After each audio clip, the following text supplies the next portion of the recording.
Hello and welcome to Talking Events, the industry podcast brought to you by Event Industry News.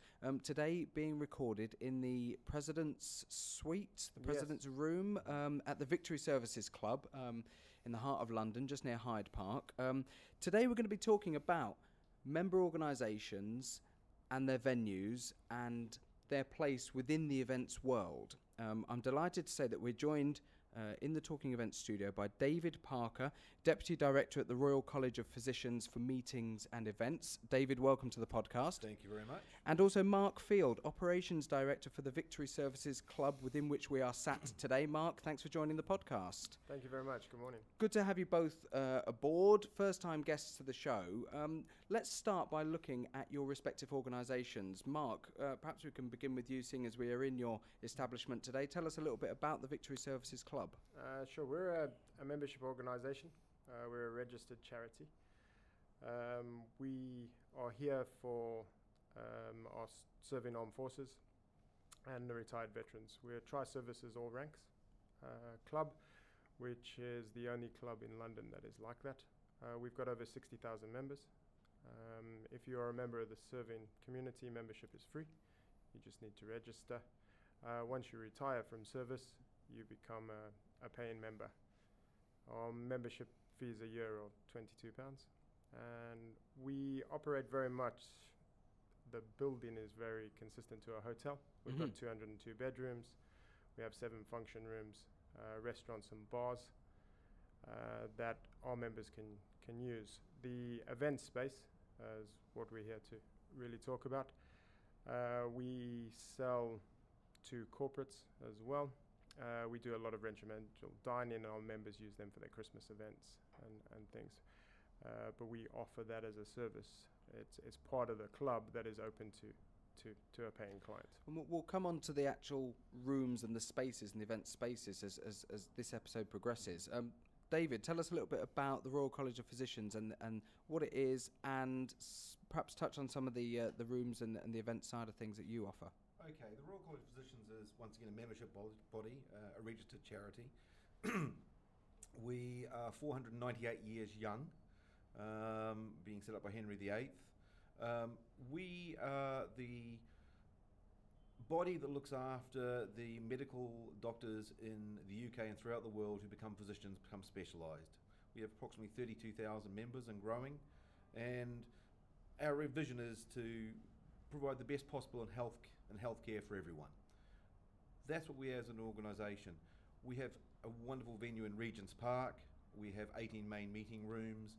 We can look after 320 people in our largest, through to 2 people in any of the smaller ones. The idea is that our external revenue we generate from the wonderful corporate clients that we have maintains the building and maintains the services so that the internal and the education can be provided at a very, very reduced rate. Let's kick things off and by asking, as member organisations in what are ultimately prestigious parts of London, is it difficult, first and foremost, to develop the event side of the business? Has it always been at the forefront of the operations of those organisations, and how big a part does it currently play within the operations of those organisations? Mark, let's look at the Victory Services Club. You know, how big a percentage does the meetings and the event side of things play in the operation of the organisation as a business?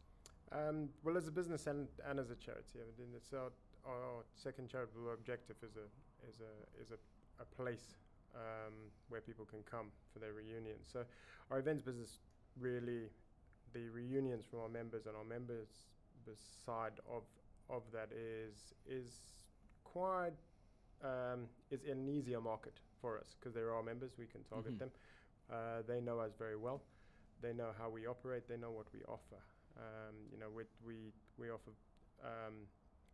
value, service, and courtesy to everybody that comes here. But the externals, they're the unknown, and that's trying to get the message out to them that they're welcome here and they'll get exactly the same. David, I'm always curious when it comes to member organisations. We've come across others in the past that can actually be confined with how much external marketing activity and communications they can do because of the nature of the membership itself. And there are confines on that. Are you under any sort of restrictions like that, or are you pretty open in terms of who you can market to? Well, maybe I'll just roll back a little bit. We're talking about the venue. We're a Grade 1 listed building. We were built by Dennis Lasden, or designed by Dennis Lasden, 50 odd years ago. But in the design, it was to be an education space, a meeting space, and also a public space that people could learn about medicine and medical treatments. We've extended that now as part of our ethos to offer it out to the corporate world and out to people who want to book us. And the entire corporate, or the entire team of doctors who run our space, understand that that's of vital importance. So no, we're not constrained. They work around the external events primarily. And are you seeing different types of event organisers coming into the building in recent years? And I ask that question semi-loaded because we know from speaking to event organisers within the industry that in the last few years there's been a big sort of explosion in thinking outside the box when it comes to sourcing event spaces. We've seen organisers really go a little bit off the wall and look at different options and then create what they want within those options. Have you experienced that with the events that you've been dealing with? It's the same, really. It's the same people booking them. They're looking. We've come on their radar, I would say, more because they're looking for a unique venue or something new, different to the mainstream that they're booking. It's similar agents that are still contacting us for different types of their clientele that are coming through the doors. We do a lot of training and education. As obvious, but now we're getting a lot more of product launches, corporate business which we weren't on the radar before.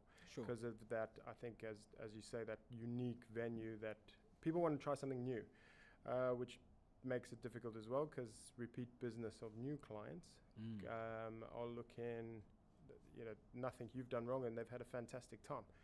But they want to try something new, so they want to go somewhere else. So what you've got to make sure is you're on their next year's calendar, not definite, and that's just the nature of it, and it's changing. And I'm sure David finds it the same. I've got to say I do. I mean, I'm going to wind back again 50 odd years to to Dennis Lasden, and I'll read a quote that we utilise all the time. This is an architectural quote, but I think it refers to the meeting and events business. Our job is to give the client on time and on cost, not what he wants, but what he never dreamed he wanted.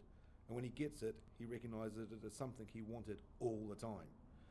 We're finding now that offering a room, offering AV, offering dining is not good enough. It's an experience they need. They need to know that when they come here, because they're paying a lot to have these people here, the people's time there, they've got to walk away with something of value, some experience.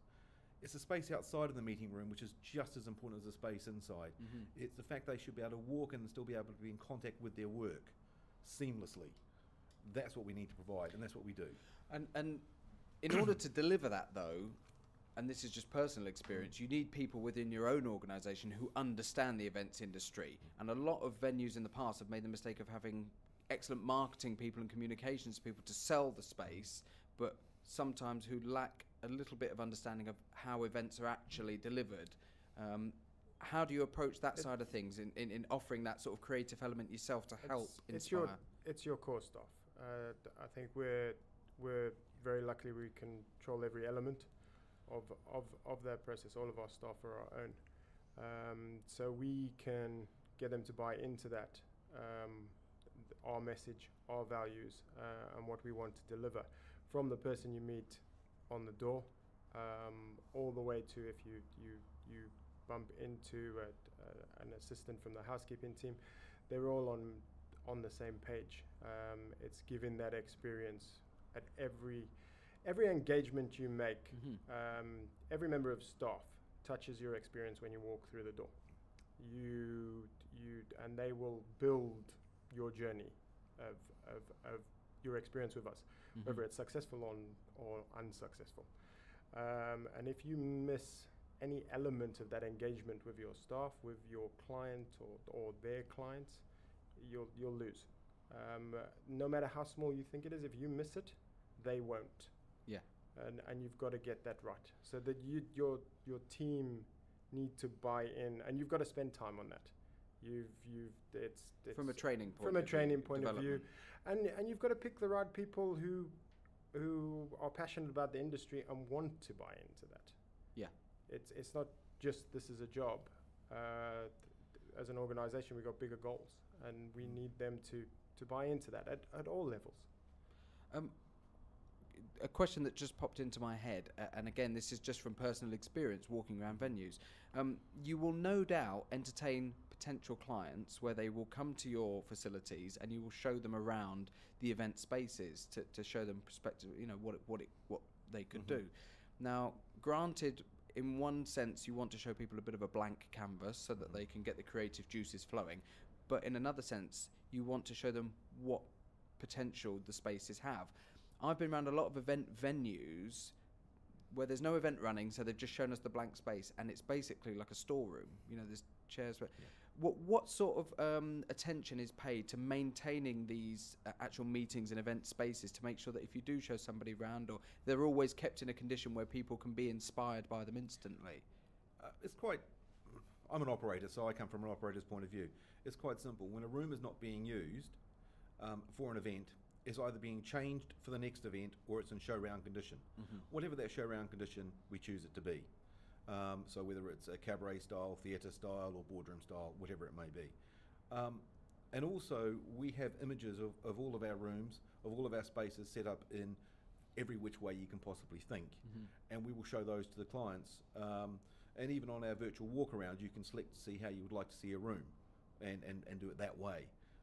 It is hard for some people to imagine what a room looks like. We realise that, and so that's how we cope with it. How adaptable are the spaces in the Victory Services Club? I mean, I looked on the website prior to setting up for these episodes that we're recording here today, but I did see that there are a number of different options available. How flexible are they in terms of how they can be laid out and what people can actually bring in from an external point of view? Hardware, staging, sound, light? We're very flexible. I think the space is very flexible, and I think that the three key sort of points that people are looking for is location, which we have. We offer great value, and then it's that flexibility of what can they do with the space, what we allow them to do with the space as well, and anything in reason. We are open to discussion. I mean, we've had some bizarre requests of definitely being a military organisation of what equipment they can bring in and things, but we've got to work with our clients, and if it's not possible, we have to have a good reason why it's not possible. Pray tell some of these bizarre requests. We'd love to know if you can. You don't have to divulge names of organisations or people, but can you think of anything that you think, how are we going to deal with that? We've had. We were requested for 12 Harley Davidsons once. I like it already. Which in our main hall, as it has a balcony and a staircase going down, was quite interesting of how they planned on getting them down as well. But they got them in? No. Yeah. That was one we didn't manage. I had visions of your porters or your fantastic concierges on the door riding Harley Davidsons down the corridors. Yeah, we had volunteers, but no, that didn't get off the ground. But the space has got to be flexible, and we've got to be open-minded. As you know, everybody, as David and I were talking earlier, people want a bespoke experience. So their requests will sometimes come from a bit of left field, and it's managing their expectations and making sure that it will work for them. Because although sometimes the ideas are a bit out there, they can work and they can be very effective. But they come to us because we've got the expertise of delivering that, and maybe tweaking their idea and going, look, the way you've got it set is a great idea, but it'll work better if we do it this way. And it's giving that advice and that bespoke experience. But the word no is not a good one to have. But sometimes you have to say no. Sometimes you have to deal with things diplomatically, don't you? If it's just not feasible. When we talk about flexible spaces, David, by the same token, venues do have to offer a certain amount of in-house whether it be equipment or service, so that it doesn't all necessarily have to be brought in. What's been developed, what's available to people in-house, how has that worked for you? I think because of the nature of what we do, because we are operating 300 odd days of the year, all of our equipment is pretty much in-house, certainly on the audio-visual side and on the catering side. We have a rolling investment of between £250,000 to £300,000 a year on audio-visual. We've just done a broadcast for one of our clients, went out to 28 countries in 4 different languages simultaneously, and that's all with in-house equipment. The only thing we brought in was the translators. So we can do all of that, and the same with the catering. You know, if you want it, we can do it within reason. Sure. But we pretty much can do anything you want, and if we can't do it, we can source it or show you how to get it in for you, or suggest hopefully an alternative which might even be better for you. Well, let's very quickly. I'm keen to put things in context, and so the listeners can actually understand what size of space we're dealing with and what you can cater for. Mark, in the Victory Services Club, what's the sort of the largest space that you've got, and what can it cater for numbers-wise? Our largest spaces are Carisbrook Hall. It's theatre style for 300. We can do 210 for a sit-down meal. It's got a private entrance from street level. We're just around the corner from Oxford Street, and that's catered by our executive chef and his team and our staff. So that's our biggest room. The second biggest is we can do 200 theatre style, and then 160 for a sit-down meal. And the other rooms, the room we're in today, are smaller boardrooms style, private dinners up to 30. Sure. So we're dealing with good sized numbers there. And David? We're similar. You know, our largest room does theatre style 300, and we can do up to 320. We also can do 300 on sit down dining. And we have everything in between. We have another room that does sort of 180, and so, you know, we've got the space to do it, and we can link the two together. So sometimes we've certainly done overflows and Q&A and video between the two. So, you know, it's no problem. And the reason I asked that is that the numbers are fairly similar. They are. Your locations are both very, very central in London. Is there a battle sometimes for both of you where you've got guests who have come in for the first time and gone, I didn't even know this was here. I didn't even know. I've walked by this building so many times and I would never have known that there was this wonderful big space in here to accommodate 300 or so people. Is that a bit of an ongoing battle? It's very common for us. Yes.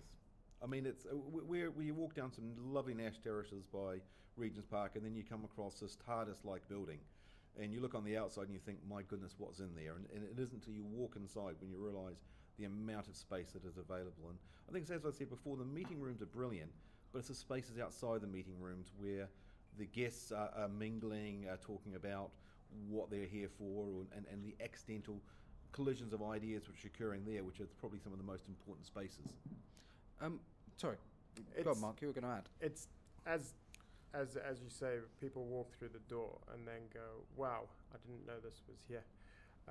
And it's to try and get more people to come through the doors and have that experience, that wow, I'm amazed it's here. And that's how, you know, through marketing things, it's becoming, with the unique venues, it's getting easier. Our members are some of our you know, word of mouth is great way of promoting our business. We've got 60,000 members, so that does help. Absolutely. Well, when we're London is very much a hub of event activity for loads and loads of different sectors and industries now.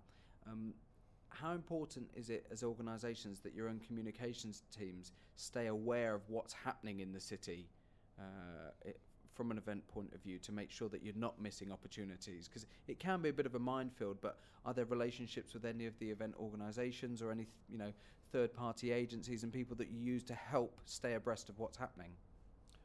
Well, we are MIA Gold accredited, so it's accreditation that it is.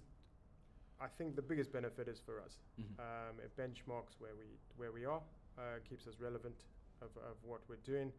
It keeps us honest on where we're going and the business practices that others are using. And then it gives us that accreditation that if somebody's looking for an accredited venue, we have that. So that benchmarks us. There's Institute of Hospitality. We're also hospitality assured. So that's what keeps us relevant. We're a member of the London Chamber of Commerce, so we go to business networking meetings. Yeah. But I think we as our marketing team and with London is moves so fast, and if you're not aware of what's happening, you'll get left behind quite quickly. But as we have business plans, as I'm sure David does, London changes so fast. If you change with it at that pace, your plan won't work. Your plan won't work. Yeah. You've got to stay true to your beliefs and your values and your plan. London is relevant. Don't get me wrong, and we must look at it and we must see what others are doing. Otherwise, we'd be naive. But you've got to have your strategy, your business plan at the heart and the core of your values and what you stand for as an organisation. You're nodding in approval. I'm nodding, David. but not. I agree. You have core values. You know, for us, sort of iconic, memorable, passionate, professional, innovative. But along with that, I mean, maybe I'm medical. It's getting to me. You know, Darwin sort of was saying it's not the strongest that survive. It's those that have got the most adaptability and most agility. And we are members of things such as AIPC, which is Professional Congress Centres Worldwide, IAC, International Association of Conference Venues, and I've just come back from Kapellaput in the Netherlands, where there was, I think, 50 odd venues had people there talking about their own venues. We are in competition with each other, there's no doubt, but the market is big enough that we don't fight for it. We just provide the best possible venue. And from doing that, we believe we're going to get the people in. And once they've used us, they'll keep on coming back and using us. But yeah, a similar thing. You know, we're ISO 9001 and ISO 14001 because people like to know we follow certain procedures and processes and we're environmental. But you do have to adapt. You know, we don't follow. We try and lead. We try and say, well, this is where people are wanting. We're providing that service now for them. Yeah. From a pricing point of view, I'm again just out of sheer curiosity.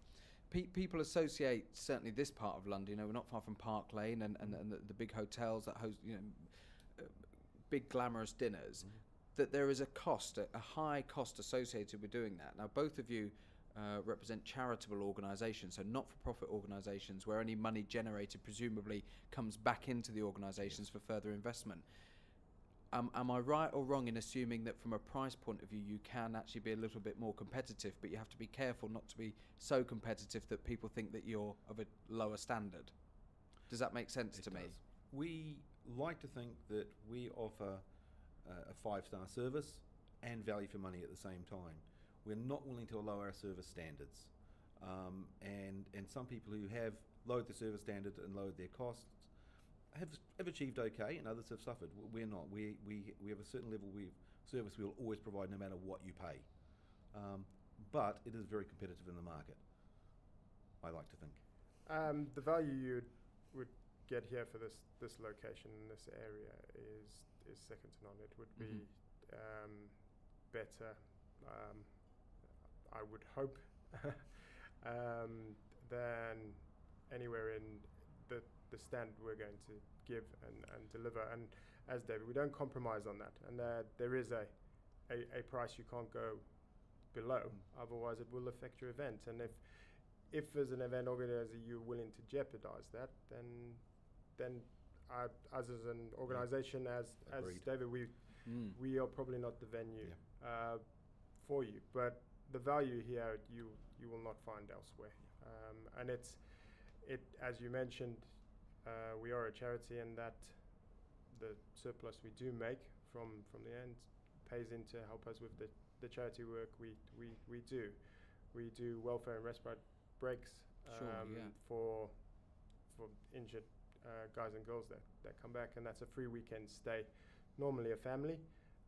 That's breakfast, lunch and dinner, and we pay for an excursion the theatre or SeaWorld or things, and that's what our event side of those businesses is ultimately for. And on the same sort of subject, David, you alluded earlier to a yearly budget for things like AV and whatever that may be. But in terms of general venue development and ongoing infrastructure to develop that and keep up to pace, how is that addressed in both of the venues? Things like Wi-Fi, huge one, AV, lighting, We realise that, people walk in, they expect to have their Wi-Fi as good, if not better than home, depending how good their Wi-Fi is at home. And the same with everything, with the chairs they're sitting in, with the audio visual they're dealing with, everything else. I'm not so worried about our externals. It's the internals that worry me. It's the internals who are in there day in, day out. It's the doctors who have my personal phone number. It's the physicians who know exactly where my office is. If I let them down in any which way, I will get in trouble. So we ensure that for all of those people and for all of those reasons, it is perfect. So then when our corporates walk in, they get the same perfect experience. And Mark, when you're looking, how much development? I think there was. I'm reading something that there was a big refurb. I don't know how recent that was, but could you tell us a little bit more about that? We started our journey and really of development of the club in 2007. Right. The first space that was looked at was the bedrooms, which is our members area. We got 202 bedrooms. So that's where we started, and we've done the restaurants and the lounge bar and things like that, members areas. We've now moved on to the event space. There was investments in the room we're in now, which we did 3 years ago, and that was compared to the new investments, quite a modest spend, and that was around £80,000. What we've just finished, what you mentioned, which we got back in July, was a 1.5 million project. It included 2 event rooms, the Alamein and the Trafalgar, and now open together we can open the wall up, and that's the Alamein suite. And a lot of the investment was in our events kitchens, which are down in the basement. So they've been fully restored. Showed David around. They are wonderful earlier. kitchens. And again, this is so that you can compete at the level that you need to compete at in this part of London. Yes, and it's the investment is there for our corporate clients, but it's also for the members. We want to deliver fantastic events for our members on our social calendar, reunion dinners. So it's all part of it. It's we are lucky we don't have shareholders, so that sort of can go back in, and that's part of that fantastic investment that's been given. And the plan and our program of works, our main function room, which is our Carisbrook Hall, that will have an investment in the summer, and we're working on those plans. But the M&E, the air conditioning, comfort control, lighting, AV, it'll be a large investment when it's done, and then that'll bring all of our space up to what people expect. So that journey then is for us, it's already started again, because the bedrooms 2007 is almost 10 years ago. So we are starting refurbishing the bedrooms again. Okay. So it's an ongoing refurbishment program, really. Many. I'm throwing a few different things at you because I've got a lot that I want to ask in a short space of time. From a procurement point of view, many venues will have preferred suppliers for external services that they can recommend to event clients. Is that the case with both of your venues? If so, is it a difficult one to get preferred suppliers because of the nature of your organisations? How does it work? Very simple. We're on a procurement process. We do have certain providers that we've pre-vetted, but if you want to bring anybody else in, just tell us who it is. Whether it be a florist, whether it be an AV supplier, etc. We'd like to think that, certainly on the audiovisual side, we can do it as better, if not better, than anybody else. But certainly on the florist side, we'll recommend our ones. But if you have a preferred supplier, please go ahead. That's absolutely fine. And same Victory Services? Same as what David said. What we do, what we make sure is if somebody does bring in their own florist or something, if they do a very good job, then we make sure we use that as a lead when we're looking at our preferred suppliers list. Should we have another one? Should we replace the one we've got? We're always open-minded about who is on this list. They've got to meet certain criteria that we set. They can be a bit of a strange entity sometimes, preferred supplier list, because when you have that level of flexibility within the organisations that you seem to allude to, by the sounds of things, if you've worked with somebody or if you've seen them do a good job, there's no reason why you can't recommend them. Correct. So it's sort of... We're not like a hotel or some of these big chains that have a supplier that will provide, across the world or certainly across the country. We are individual clubs or individual associations, and we can choose who we want. I'm just going to allude something very briefly, something that Mark said earlier on, which was, you talked about the refurbishment in the kitchen. I think one of the things I've noticed, and I've only been here for a couple of hours, when we walk through the kitchen, one thing that hasn't been said, the staff are happy. So as much as you're doing the front of house areas to make the clients happy, you've got happy staff because you're looking after staff, and we do the same. And that comes through in every contact that you have with clients or guests. What about the actual members? Have you got happy members in the sense that they embrace other parties coming in to use the event facilities? Is there any conflict at all between the members and other events just coming in and using the facilities? Well, we're very lucky with is our members. I mean, as I say, we started our journey in 2007 with refurbishment work. Refurbishment works comes with builders and noise. And we've been very lucky of how understanding they are, because they see their club being enhanced, so they buy into that. We're lucky with our events business.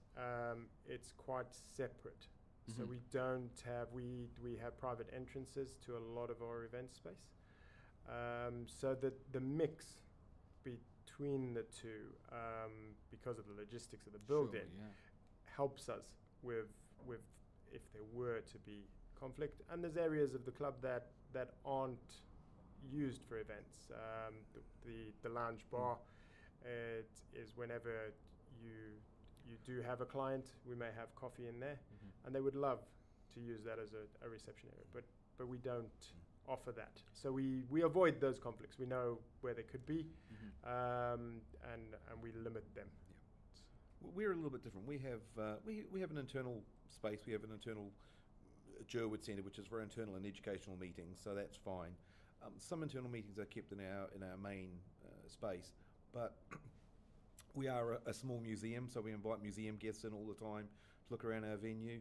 We have really interesting and changing medically related historic artefacts. We're doing the Great Fire exhibition at the moment. We've got books in our library which still have sort of the singe marks from the Great Fire when they were rescued. So we seem to coexist very naturally, and the members are really pleased with the income that we are bringing in externally, that helps them actually do their good works around the country and around the world. So in both respects, both venues are very sort of self-supporting. I don't know if that's the right phrase, but not only are you improving the facilities, but you're improving the offering to the actual members themselves and the benefit that they derive from those buildings and from the facilities. I'm curious to ask the final thing, what the split is between UK-based events and international clients that you may welcome to use your facilities, both very reputable organisations in the heart of London. Do you attract international business for the event spaces? We do. As a percentage, it's quite small.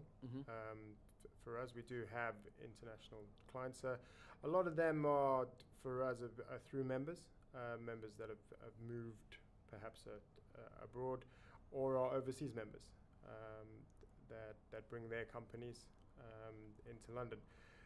So a lot of it is through our members side. We don't have many agents at the moment looking from Europe, bringing in guests, or from the States. Them inquiries are quite small. So the percentage of our events business that's, let's say, not UK based is probably 5 to 10%. Okay. I'm probably going to say similar. I mean, I think it's because it all depends how you determine international. Associations, by a lot of what we do are international associations. We host quite a few of particularly the medical associations. We'll host events for them. International companies with some UK base might come and see us with an international contingent. But purely international coming in here, we are finding, truth, they normally stay in a hotel because they need the accommodation, and they'll use the meeting space that the hotel has. No matter how we might consider ourselves to have a better experiential experience. Gentlemen, looking at the time, we need to wrap up this particular episode, but we should very quickly just allow you both perhaps to say where people can find out more information. Mark, if you just want to give us the website for the Victory Services Club. It's www.vsc.co.uk. Excellent. And links on there presumably to the event team? Yes, and things it's all like there. that. The numbers are there for the event teams, and I think the best thing to do is call and come and have a viewing. Mm-hmm. And David? You can contact us at rcpevents.co.uk, or you can look at rcplondon.ac.uk and contact us that way, or just come along Regent's Park at any time. We'd love to see you. Excellent. We are going to thank our guests on today's episode of Talking Events. David Parker, Deputy Director at the Royal College of Physicians, Meetings and Events. David, thank you very much for joining Talking Events today. Thank you very much. Mark Field, Operations Director at the Victory Services Club. Mark, thank you very much for your time today and for the hospitality and allowing us to set up the studio here. Thank you very much. You're welcome. You've been listening to Talking Events. My name's James Dixon. If you are watching this via the eventindustrynews.co.uk website, don't forget to head over to iTunes and subscribe to the podcast. And the flip side to that, if you're listening to this via iTunes, you can watch a video of this via the Event Industry News YouTube channel and also on eventindustrynews.co.uk. But for now, we're going to wrap up today's episode. You've been listening to Talking Events.